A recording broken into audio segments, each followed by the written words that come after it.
আসসালামু আলাইকুম, আমন্ত্রণ জানাচ্ছি মাই টিভি সংবাদে। আপনাদের সাথে আছে আমি শারমিন মুস্তফা। শুরুতেই জানিয়ে দিব সংবাদ শিরোনাম।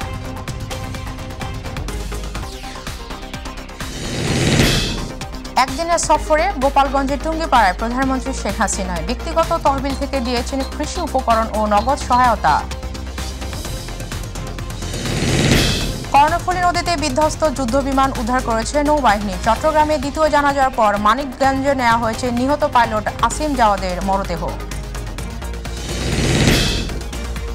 তাপদাহের অজুহাতে ডজন প্রতি 20 টাকা বেড়েছে ডিমের দাম। একই পরিস্থিতি মাছ মাংস থেকে কাঁচা বাজারেও।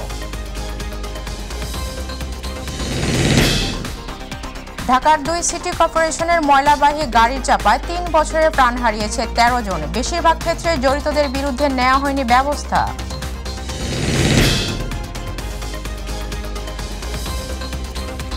দর্শক, সংবাদে এছাড়াও থাকছে শুক্রবারের বিশেষ আয়োজন পর্যবেক্ষণ।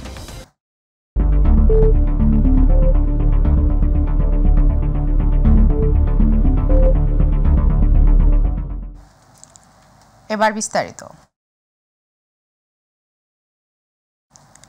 নিজ বাড়ি ও নির্বাচনী এলাকা গোপালগঞ্জের টুঙ্গিপাড়া গিয়েছেন প্রধানমন্ত্রী শেখ হাসিনা। একদিনের সফরে সকালে গোপালগঞ্জের উদ্দেশ্যে যাত্রা করেন তিনি।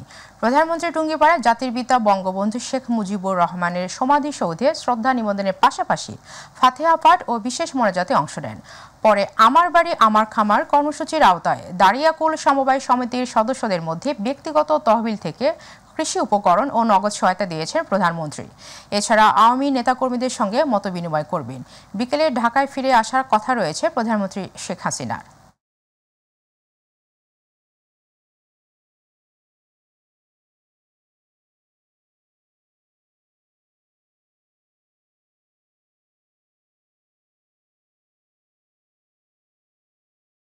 দারিদ্র্য বিমোচন করে মানুষকে জীবনমান উন্নত করা, যেটা জাতির পিতা বঙ্গবন্ধুর স্বপ্ন ছিল, সেটা বাস্তবায়নের জন্য অনেকগুলি ব্যবস্থা আমরা নিয়েছি। তার মধ্যে এটা একটা ব্যবস্থা, যেটা একেবারে হতদরিদ্র থেকে মানুষকে মুক্তি দেবে। তাছাড়া আর একটা বিষয় আমরা নিয়েছি, যেমন কোনো মানুষ ভূমিহীন গৃহহীন থাকবে না, কোনো পরিবার। কাজে যে সমস্ত পরিবারের ঘর বাড়ি নেই, জমি নাই, আমরা তাদেরকে বিনা পয়সার ঘর তৈরি করে দিচ্ছি এবং সারা বাংলাদেশেই আমরা এটা করে যাচ্ছি। আমাদের অল্প কিছু বাকি আছে, তাহলে আমরা সারা বাংলাদেশটাকে ভূমিহীন মুক্ত গৃহহীন মুক্ত বলতে পারবো, সবার একটা ঠিকানা হবে।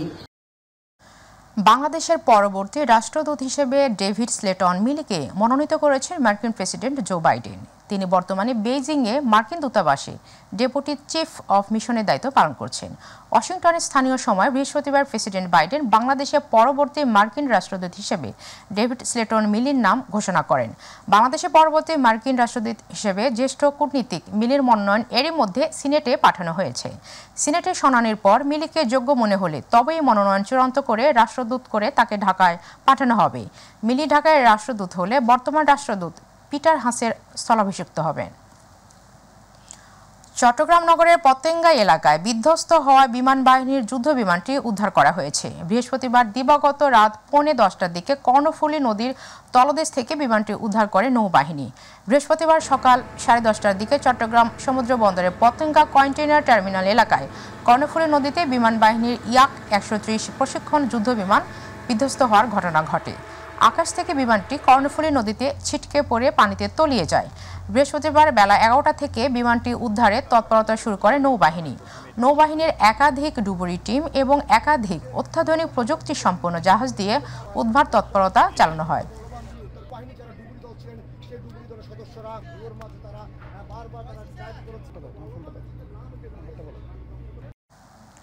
চট্টগ্রামের কর্ণফুলী নদীতে বিধ্বস্ত প্রশিক্ষণ বিমান দুর্ঘটনায় নিহত স্কোয়াড্রন লিডার আসিম জাওয়াদের মরদেহ বাংলাদেশ বিমান বাহিনীর ঘাঁটিতে নিয়ে আসা হয়েছে।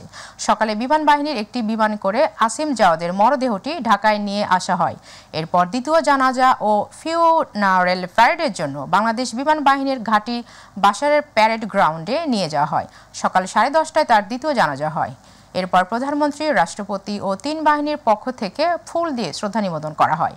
সেখান থেকে মরদেহ তার নিজ গ্রামের বাড়ি মানিকগঞ্জে নিয়ে তৃতীয় জানাজা শেষে দাফন করা হবে।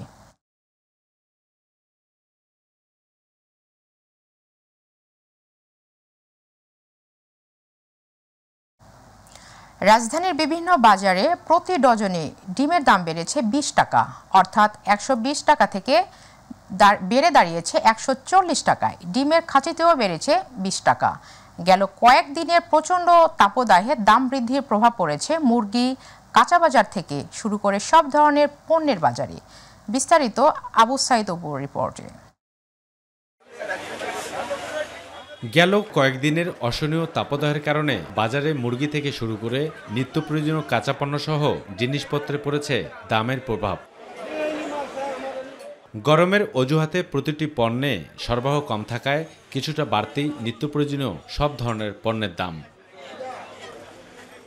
আর এর মধ্যে 4 দিনের ব্যবধানে পাইকারি ডিমের ডর্জন প্রতি বেড়েছে 20 টাকা। ফলে 120 টাকা ডর্জনের ডিম এখন 140 টাকা। খুচরা বাজারে প্রতিটি ডিম বিক্রি হচ্ছে 10 থেকে 12 টাকায়। যে ডিমের খাঁচি ছিল 300 টাকা তাতেও বেড়েছে 20 টাকা। 300 টাকা কালকে 340 টাকা। কেন?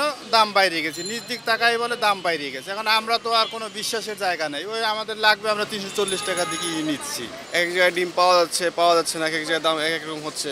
তো এক্ষেত্রে তো সবাই তো আর ওরকমভাবে যায়, কারণ কি অ্যাটলিস্ট মানুষ মাছ মাংস না খেয়ে ডিম তো খেয়ে বাঁচতে পারবো। এই মাসের শুরুতে কিন্তু গরম তুলনামূলক একটু কম, তো এই এখন তো গরমের এক্সকিউজটা দেওয়া বা এটা আসলে কোনো যুক্তি সাপেক্ষ কারণ বলে আমার মনে হচ্ছে না। বর্তমান বাজারে ডিমের ডর্জন 120 টাকা করে, ঠিক আছে, আর তারা বিক্রি করছে 140 টাকা করে। তাদের গরমের সিজনে 20 টাকা বেশি রাখছে, এটা অতিরিক্ত। কারণ বাজার সংলগ্ন তেজগাঁও রেল স্টেশন পাইকারি ডিমের বাজারের ব্যবসায়ীরা বলছেন, কয়েকদিনের গরমে ডিম সংরক্ষণ করতে না পারায় এই পরিস্থিতি।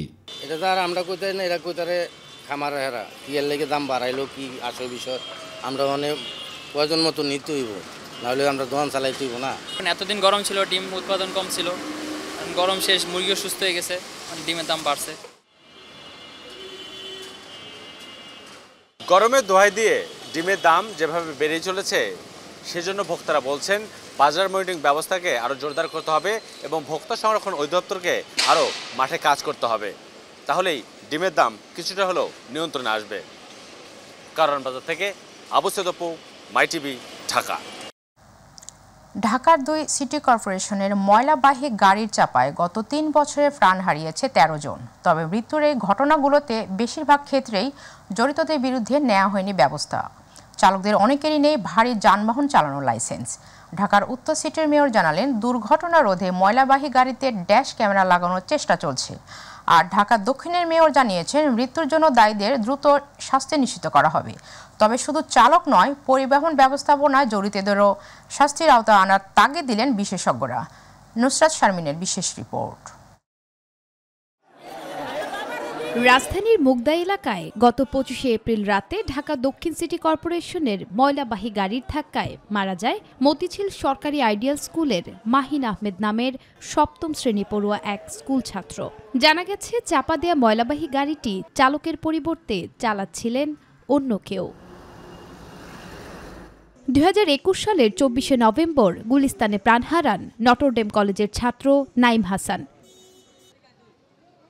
গত 3 বছরে ঢাকার 2 সিটি কর্পোরেশনের ময়লাবাহী গাড়ির চাপায় 13 জনের প্রাণ গেলেও বেশিরভাগ ক্ষেত্রেই জড়িতদের বিরুদ্ধে নেওয়া হয়নি ব্যবস্থা। গাড়ি চালক সে নিজে গাড়ি না চালিয়ে সে আরেকজনকে ভাড়া দিয়ে গাড়ি চালিয়েছে, এটা অত্যন্ত অন্যায়। আমরা এর আগেও এরকম যেগুলো আমরা তদন্তে পেয়েছিলাম, কঠোর ব্যবস্থা নিয়েছি। অভিযোগ রয়েছে, ঢাকার 2 সিটি কর্পোরেশনের ময়লাবাহী গাড়ি চালাচ্ছেন নিরাপত্তা প্রহরী, অফিস সহায়ক, মশক কর্মী থেকে শুরু করে পরিচ্ছন্নতা কর্মীরা, যাদের কারোরই নেই ভারী যানবাহন চালানোর লাইসেন্স। আর এ কথা স্বীকার করেছেন উত্তরের মেয়র।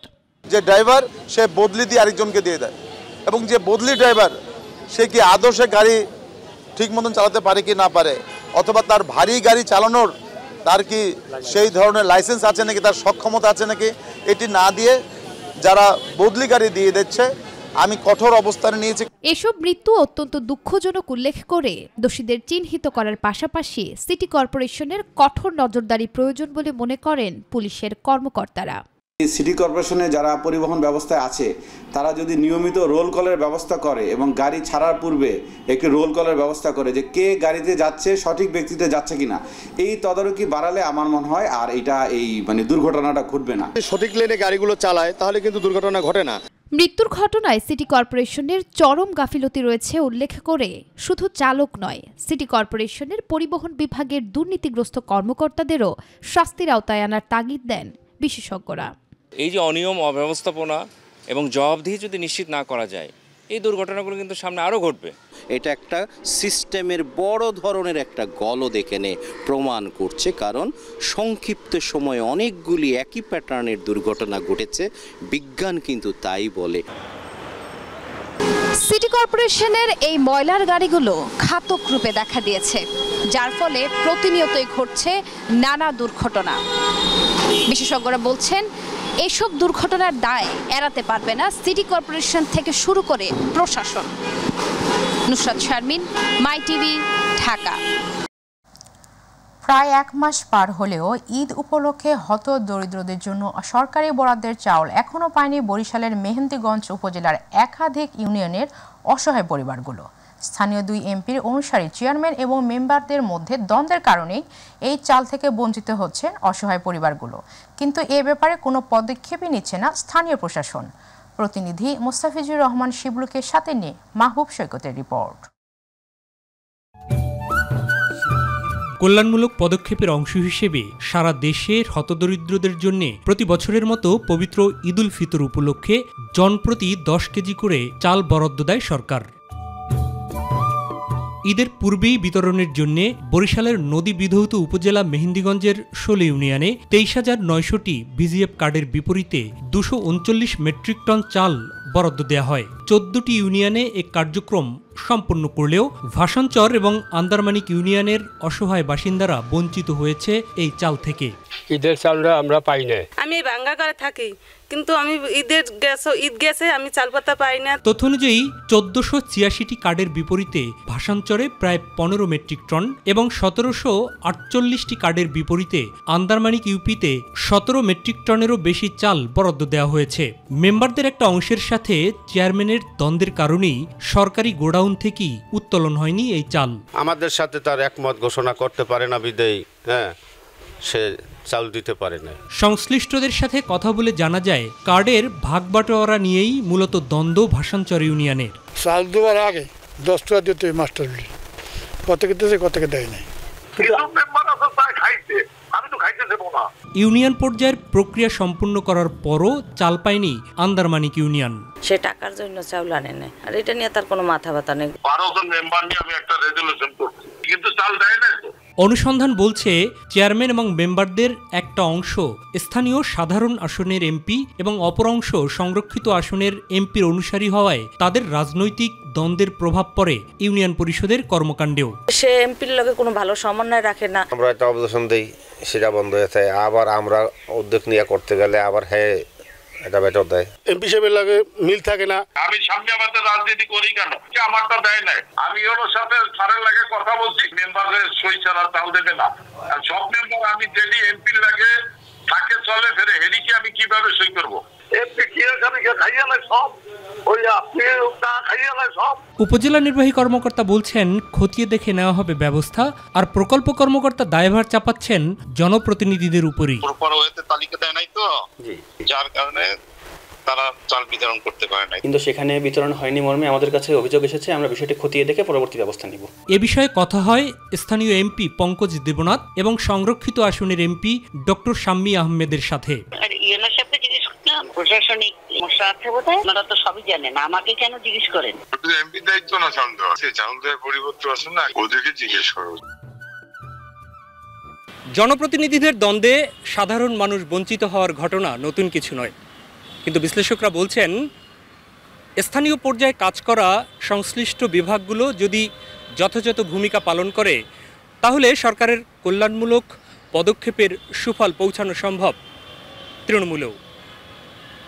প্রিয় দর্শক, মাই টিভি আপনাদের টিভি, তাই আপনাদের কথা এবং পর্যবেক্ষণ সবসময় তুলে ধরছি আমি মাহবুব সৈকত। নাগরিক স্বার্থ সংশ্লিষ্ট যে কোনো বিষয় আপনিও জানাতে পারেন আমাদের।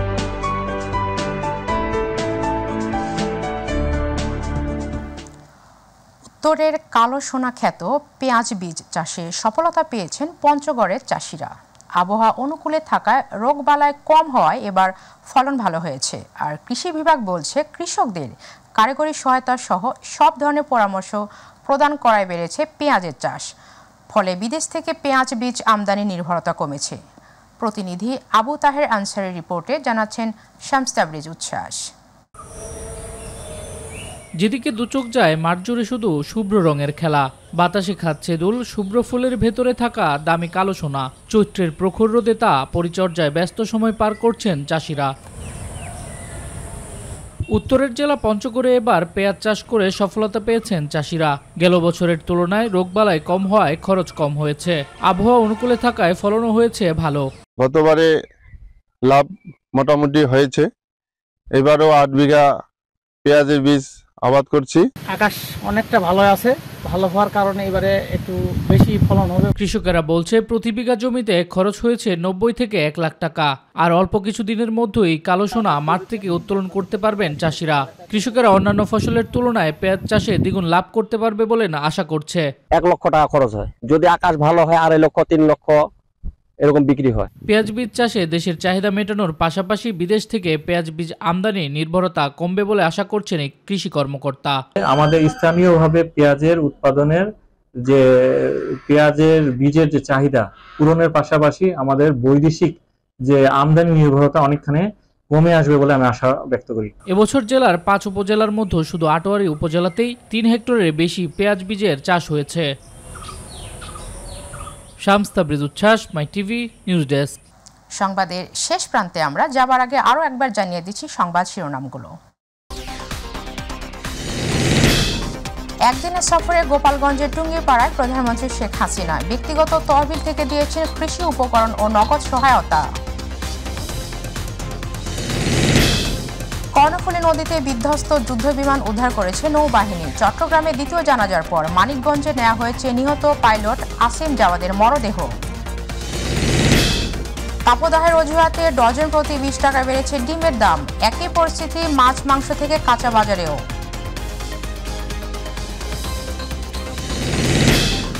ঢাকা 2 সিটি কর্পোরেশনের ময়লাবাহী গাড়ি চাপায় 3 বছরে প্রাণ হারিয়েছে 13 জন। বেশিরভাগ ক্ষেত্রে জড়িতদের বিরুদ্ধে নেওয়া হয়নি ব্যবস্থা।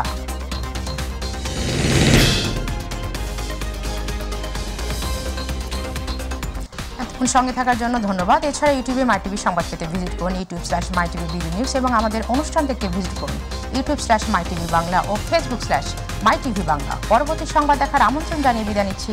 আল্লাহ হাফেজ।